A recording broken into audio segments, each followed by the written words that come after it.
Бұлшық еттің қажу себептері. Қанқа бұлшық еті, жалпы біздің қанқа сүйектің үстінде орналасатын бұлшық ет, адамның тірек қимыл жүйесінің белсенді бөлігі. Міне осында орналасады. Бізде тірек қимылға көмектеседі. То есть қимыл жасауға немесе ровно бір орында тұруға. Бұл бұлшық еттер қажет. Тармақталған қан тамырлары, капиллярлар, миоциттердің қоректенуімен тыныс алуын қамтамасыз етеді. Бұл бұлшық ет жасушаларына, миоциттерге оттегіні жеткізіп тұратын бұл капилляр, қан арқылы бұл бұлшық еттерге полностью бана оттегі жеткізіп тұрады. Енді бұлшық ет не себептен қажиды? Үш себебі бар. Біріншіден, оттектің жетіспеушілігі, соның салдарынан сүт қышқылының жиналуы. Яғни мысалы, банағы оттегі болмаса деп айттым ғой, глюкоза кірді жасушаға, и глюкоза екіге бөлінеді деп айттым, екіге бөлінеді. 6 көміртекті 3 көміртек қылып 2 молекула жасайды біздің жасушамыз. Осы 2 молекула оттегі болмаса, сүт қышқылына айналады. Сол сүт қышқылы жиналады жасушаларымызда, бұлшық ет жасушаларында бұлшық ет қажи бастайды. Ол бірінші себеп. Екінші себеп, сіңірдің созылуы, понятно, сухожилие, сіңірдің созылуы. Упражнение жасаған кезде сіңірдің созылады. Үшіншісі, бір қалыпты жұмыс істейтін бұлшық ет топтарын бақылайтын жеке орталықтардың қажуы. Бір нәрсемен ұзақ уақыт айналыса берсең, жеке орталығында шаршап қалуы мүмкін, сол себептен қажуы мүмкін. Бұл процесс, жалпы бұл жұмыс можно натренировать, то есть жайлап үйретуге болады. Тезірек қажымауға, тезірек шашамауға деген сияқты. Әрдайым упражнение жасаған сайын, мысалы біз үйреніп қайтамыз, үйреніп кетеміз ғой. Мысалы біз бассейнде жүзетін болсақ, басында біз 100 метрді әрең жүзу мүмкінбіз. 100 метрді әрең жүземіз, бұлшық еттеріміз қатып қалады, ауырады, шаршаймыз, ауа жетпейді деген сияқты. Бірақ бірнеше рет қайталаған кезде уже 100 метрді бірнеше рет жүзіп қайталатын боласың. Үйренеді, яғни жүйкеде, бұлшық еттерде үйренеді. Бұл үйрену үдерісі қалай жүреді, не себептен жүреді? Қараңыздар. Жалпы анаэробты жаттығу түрлері бар, аэробты жаттығу түрлері бар.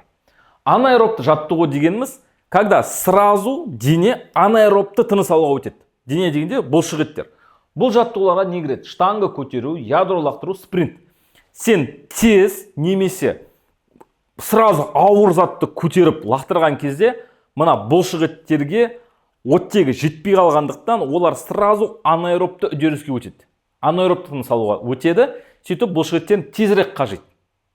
Бірақ бұл жаман сөз емес, яғни бұл зиян емес. Просто сенің бұлшық еттерін анаэробқа өтеді.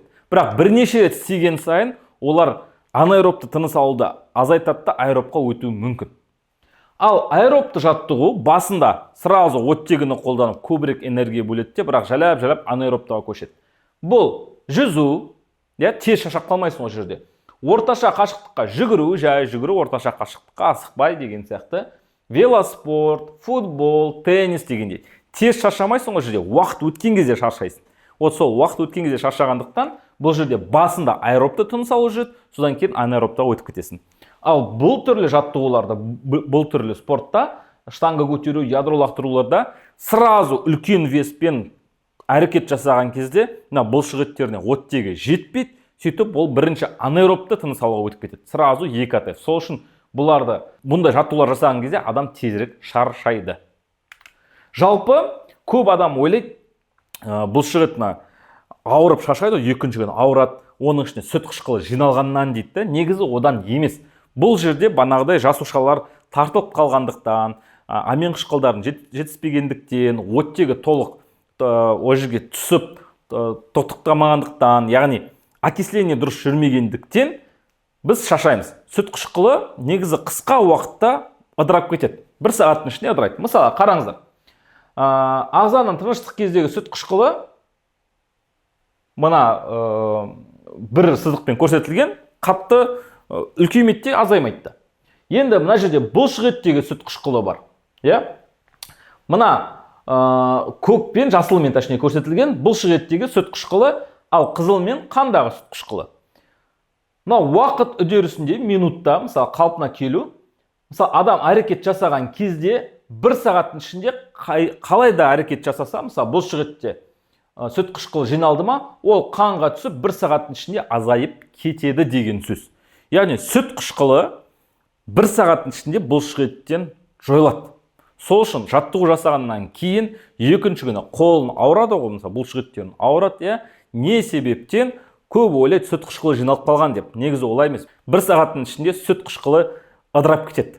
Бұл жерде бана амин қышқылдардың басқа да пайдалы заттардың жетіспеушілігінен пайда болады негізі.